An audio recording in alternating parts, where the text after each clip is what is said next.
Baik pemirsa Sultan TV dimanapun Anda berada, balik lagi bersama kita di Bincang hari ini. Tadi sudah kita bahas terkait bagaimana BNN melakukan upaya-upayanya dalam menekan angka penyebaran dari sindikat narkoba ini. Dan pemirsa, kita akan berbincang lagi bersama Pak Hendry ya. Ini manggilnya Pak Hendry atau Bung Hendry gitu Pak? Apa saja atau Bang Hendry begitu. biar apa ya, awet muda ya. Baik, Bapak, terkait kolaborasi antara BNN dan juga kepolisian, ini sejauh mana sih Pak? Pasti masih banyak yang bingung antara ranahnya BNN begitu ya dengan kepolisian tuh seperti apa sih Pak? Baik, di dalam undang-undang itu sudah diatur bahwa Polri dan BNN mempunyai tugas pokok yang sama. Baik. Tetapi ada satu hal yang berbeda. Kebersamaan atau kesamaan dalam tupoksinya adalah bagaimana kita melakukan pencegahan, pemberantasan dan penyalahgunaan narkotika di Indonesia. Itu tugas kepolisian, juga tugas daripada Badan Narkotika Nasional Republik Indonesia. Oleh karena itu kita selalu melakukan kolaborasi, bekerja sama, baik terkait dengan teknis maupun pelaksanaan RDP ataupun kita melakukan action di lapangan. Nah, di dalam tupoksi ini ada satu hal yang diatur di undang-undang bahwa antara Badan Narkotika Nasional Republik Indonesia dan Kepolisian Republik Indonesia, bahwa Badan Narkotika Nasional Republik Indonesia memiliki satu fungsi, yaitu terkait dengan penyelamatan para pengguna ataupun penyalahguna sebagai korban, yaitu memiliki satu tugas pokok rehabilitasi. Melakukan rehabilitasi kepada para penyalahguna. Nah, oleh karena itu Polri ketika melakukan penangkapan ataupun melakukan penyidikan terkait penyalahguna, maka Polri akan melakukan kerjasama kepada BNN dengan mengajukan permohonan, ya, untuk dilakukannya asesmen terhadap seseorang yang disidik oleh kepolisian, apakah seseorang itu sebagai korban penyalahgunaan narkotika atau sebagai bagian daripada jaringan narkotika dan obat-obatan. Nah, di dalam pasal-pasal tertentu di Undang-Undang 35 2009 bahwa seorang penyalahguna ataupun dikatakan korban itu di Undang-Undang pasal 127 Undang-Undang 35 2009 itu dinyatakan bahwa seorang penyalahguna atau korban itu wajib direhabilitasi. Ya, jadi tidak dilakukan penyidikan secara hukum. Jadi wajib direhabilitasi, itu undang-undang pasal 127. Oleh karena itu, penyidik Polri ketika melakukan pemeriksaan ataupun penyidikan bahwa yang bersangkutan diragukan atau statusnya belum bisa ditentukan bahwa yang bersangkutan ini bahagian daripada jaringan atau korban dari penyalahgunaan. Nah, oleh karena itu pihak kepolisian akan mengajukan surat asesmen kepada BNN RI. Nah, BNN RI itu melakukan asesmen. Dengan asesmen yang dilakukan menghadirkan criminal justice system, yaitu kita menghadirkan jaksa, menghadirkan juga kepolisian, penyidik itu sendiri, dan bersama BNN juga dihadiri oleh psikolog dan dokter kesehatan daripada BNN untuk melakukan asesmen terhadap yang diajukan namanya. Apakah yang bersangkutan itu korban penyalahgunaan atau bagian daripada jaringan. Artinya orang yang ditangkap itu tidak melulu akan dijebloskan ke dalam penjara begitu ya? Betul sekali. Karena akan melalui tahapan asesmen itu tadi. Betul sekali. Baik, nih Pak, ada yang menarik. Kemarin hari Selasa, tanggal 25 Januari, Lapas Serang kelas 2A memindahkan sejumlah 58 napi ke Nusa Kambangan. Salah 3 diantaranya itu merupakan napi dengan kasus pembunuhan dan sisanya itu adalah pengedar narkoba. Nah, alasan pemindahan daripada napi ini sendiri, ini adalah untuk menekan angka sindikat narkoba di dalam penjara. Nah, pandangan Bapak sendiri terkait upaya atau langkah ini seperti apa sih? Langkah yang diambil oleh tim, bagaimana Pak? Nah, saya pikir langkah yang diambil oleh Dirjen Pemasyarakatan ini, saya pikir langkah untuk menekan itu sudah baik. Saya pikir saya juga sependapat. Di mana lapas saat ini seluruh Indonesia itu, kalau di data yang kita peroleh dari Dirjen Lapas ini, itu kurang lebih sekitar 73%. 73%. Jumlah masyarakat binaan yang ada di lapas pemuda ini yang kasusnya adalah narkotika dan obat-obatan. Jadi cukup besar, cukup dominan. Nah, 73% ini bukan sedikit. Betul. Di mana lapas-lapas yang ada di Indonesia, khususnya lapas pemuda, itu sudah over capacity. Jadi di sana terjadi over yang membuat lapas itu menjadi tidak nyaman dan tidak layak. Kalau menurut analisa kami di lapangan. Artinya dari jumlah yang tadi sudah Bapak sebutkan, 73% dari jumlah keseluruhan tahanan yang ada di lapas, ini adalah sindikat narkoba atau baik itu pengguna ataupun pengedar. Ini menjadikan akses narkoba di dalam penjara ini menjadi mudah dong ya Pak, artinya? Atau kalau nih? secara hukum sih tidak. Harusnya tidak, karena mereka sudah di dalam pengawasan.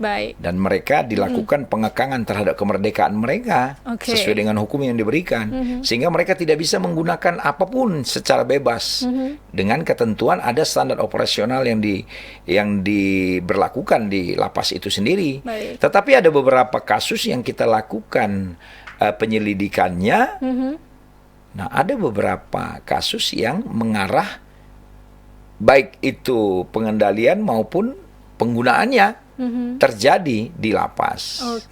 Nah, ini mungkin fenomena yang terjadi di lapas karena mungkin ada hal-hal tertentu yang menjadi faktor-faktor penyebabnya. Itu kita tidak tahu, itu adalah kewenangan daripada pihak lapas. Namun terkait dengan pemindahan tahanan, itu adalah kewenangan daripada lapas itu sendiri. Artinya tapi kalau untuk Bapak sendiri menganggap itu langkah yang baik gitu ya, sekali, upaya yang diambil oleh Dirjen dari Pemasyarakatan itu untuk menekan pengedaran narkoba ini cukup baik. Kira-kira Pak, ini kalau misalnya kita bicara terkait sindikat narkoba lagi-lagi,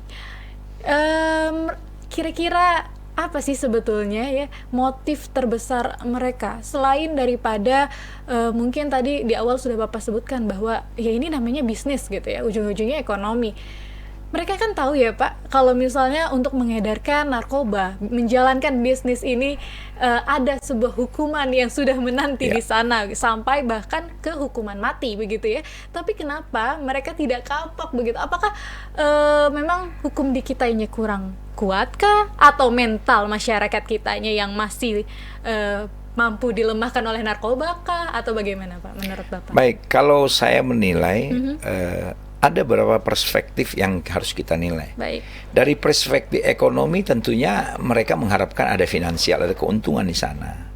Dari perspektif hukum, hukum kita cukup berat, cukup keras. Bahkan negara salah satu yang masih mempertahankan hukuman mati Indonesia. Terhadap para sindikat narkotika dan obat-obatan. Nah, hukum dari perspektif hukum ini cukup membuat jera kalau secara kejiwaan setiap orang akan takut. Tetapi kenapa ini terus berjalan? Ini ada faktor-faktor yang mendukung. Ya, terutama yang sangat dominan adalah faktor ekonomi tadi. Nah, yang kedua ada faktor lain yang secara psikologi. Seorang pengguna atau penyalahguna ini ingin mendapatkan narkotika dan obat-obatan ini dengan cara menjual Oke. Ini sebagai kurir, sebagai masuk dalam jaringan sindikat itu maupun bandar, mereka mendapat keuntungan untuk membeli. Oke. Nah, keuntungannya untuk membeli barang narkotika itu untuk dikonsumsi bagi para pengguna ini ataupun jaringan ini yang sebagai pengguna. Tetapi tidak semua jaringan sebagai pengguna. Baik. Ada juga jaringan yang tidak menggunakan narkotika. Hanya mengedarkan saja. Hanya mengedarkan karena mereka hanya mengambil keuntungan. Oke. Nah, ini yang makanya jaringan narkotika ini tetap bertahan. Oke. Karena itu tadi masih Ya. banyak oknum-oknum yang tidak hanya menggunakan, Betul tapi sekali. juga mengedarkan. Betul sekali. Dan bukan berarti hukum kita tidak membuat mereka jera, tetapi ada faktor-faktor lain, begitu Betul, ya Pak. betul. Baik, itu memang PR yang sangat-sangat berat untuk kita semua, bukan hanya untuk BNN, bukan hanya untuk Polri, begitu ya. Baik, Pak. Kemarin aku lihat di Instagramnya BNN ya, Ya. pemirsa sudah follow belum tuh di BNN Prof underscore Banten. gimana info BNN underscore Prof underscore Banten.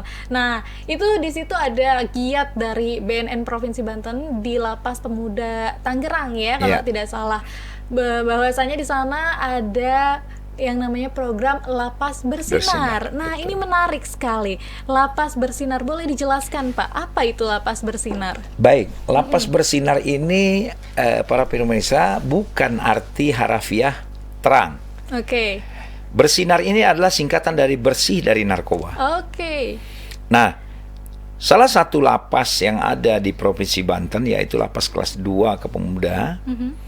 Ini dijadikan salah satu tempat lapas bersinar, di mana kapasiti ataupun jumlah masyarakat binaan di sana yang ada, itu yang saya sampaikan tadi 73% itu adalah kasus narkotika dan obat-obatan. Oke. Ini juga salah satu upaya daripada Dijen Lapas untuk menekan peredaran dan penyalahgunaan narkotika ini. Oke. Nah, Dirjen Lapas membuat suatu program Lapas Bersinar itu atas kunjungan beliau pada tanggal 24 Januari. Oke. Sekalian beliau melakukan MOU. Oke. Nah, MOU terhadap BNN dan juga para undangan lain terkait MOU membuat lapas ini menjadi lapas bersinar. Dengan harapan dari lapas bersinar inilah nanti akan terjadi penekanan ataupun berkurangnya peredaran dan penyalahgunaan narkotika dan obat-obatan. Nah, ini dilakukan pas kemarin itu kunjungan daripada Bapak Dirjen Lapas, yaitu Bapak Inspektur Jenderal Reinhard Silitonga. Nah, melakukan MOU ini dengan harapan lapas ini menjadi lapas bersinar. Dan mungkin akan diikuti dengan lapas-lapas lain.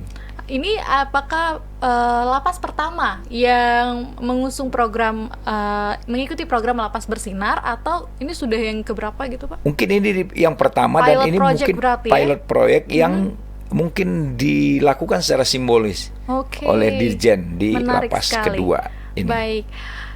Kalau misalnya memang sudah dari Dirjen Lapas 2 Tangerang sudah berkomitmen untuk yuk kita buat lapas ini menjadi lapas bersinar. Nah, ini apa saja sih Pak yang harus dilakukan dari program Lapas Bersinar ini? Ya itu tadi yang Biasanya. disampaikan saya pertama tadi saya sampaikan harus ada langkah-langkah yang dilakukan oleh pihak lapas, bekerja sama dengan kepolisian, bekerja sama dengan Badan Narkotika Nasional. Langkah yang dilakukan adalah bagaimana melakukan tindakan preemptif, mengedukasi masyarakat yang sudah dibina. Tetap Masyarakat terus binaan dilakukan di dalamnya, masyarakat binaan ini memberikan pemahaman, baik itu terkait dengan dampak buruknya, baik itu terhadap dirinya sendiri, baik itu terhadap lingkungannya, baik itu terhadap bangsa ini. Mereka harus memahami dampak buruk yang mereka lakukan. Nah, kemudian juga lapas harus melakukan tindakan preventif. Lapas harus melakukan sidak-sidak. Contohnya mungkin melakukan pemeriksaan, penggeledahan di ruangan kamar masing-masing tempat mereka tidur, agar tidak ditemukan atau tidak terindikasi pada masyarakat yang binaan ini masih menggunakan ataupun masih melakukan peredaran itu. Sampai Nah, ini akhirnya goals dari Lapas Bersinar itu tercapai, tercapai gitu ya. dan Baik. clear and clean. Itu Clean yang and diharapkan. clear ya. Ya. Oke. Pak Hendri BNN sendiri ini ternyata ya nampaknya masih banyak masyarakat di luar sana yang takut gitu kalau mendengar kata BNN. Iya. Nah, ada cerita nggak sih Pak ketika BNN melakukan upaya-upaya preemptif itu ya tadi, mengedukasi dan lain sebagainya, itu masyarakat malah menghindar, menjauh, menolak begitu. Ada gak Pak? Silakan coba ini diklarifikasi. Iya. Apakah BNN ini semenakutkan itu begitu? Enggak, BNN itu justru lebih soft Oke. daripada apa yang host tanyakan kepada saya. Kenapa? Karena masyarakat itu mengenal bahwa BNN itu bukanlah penegak hukum seperti Polri. Oke. Nah, Itu yang perlu berseragam, seragam kepolisian, terus bersenjata laras panjang, dan lain sebagainya.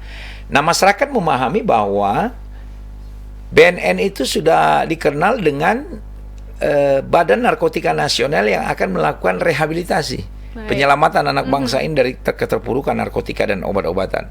Nah, oleh karena itu BNN tidak seperti apa yang tadi dibayangkan. Kita bertemu bersosialisasi dengan masyarakat, bersosialisasi dengan anak-anak sekolah, mahasiswa. Mereka fine-fine saja. Bahkan mereka ketika ingin diminta tes urin atau apa bersedia begitu. mereka ya? bersedia, mereka bersedia. Mereka tidak ada yang keberatan. Nah, oleh karena itu BNN itu melakukan sosialisasi preemptif itu mereka welcome. Oke. Saya belum pernah ditolak gitu. Belum ya? Jadi Baik. di benak mereka atau di pikiran mereka, mindset mereka bahwa BNN itu adalah badan narkotika yang memfasilitasi para korban-korban penyalahgunaan ini. Dan bersahabat begitu. Betul ya? sekali. Nah, yang mereka takuti adalah ketika dilakukan penangkapan itu efek jera yang mereka lihat. Oke. Seperti penangkapan bandar nanti kena hukumannya sekian puluh tahun, hukuman mati, hukuman ini. Itu yang menjadi efek jera bagi masyarakat-masyarakat yang melihat bahwa kasus ini kasus yang membahayakan. Oke. Tapi bagi masyarakat-masyarakat yang tidak tahu dengan itu, mereka biasa-biasa saja. Cuman mereka melihat kalau ada penangkapan cenderung maka mereka itu malah berpikir wah ini pasti polisi. Ya, pasti polisi. Baik. Karena biasanya selama ini yang Konotasinya seperti itu. terekspos penegakan hukum itu adalah kepolisian. Betul. BNN juga sebagai penegak hukum. Tapi itu adalah langkah-langkah terakhir Oke. yang kita lakukan. Yang assessment itu tadi Betul ya. tadi. Kita mengedepankan asesmen bahwa kita harus menyelamatkan anak bangsa dari keterpurukan ini.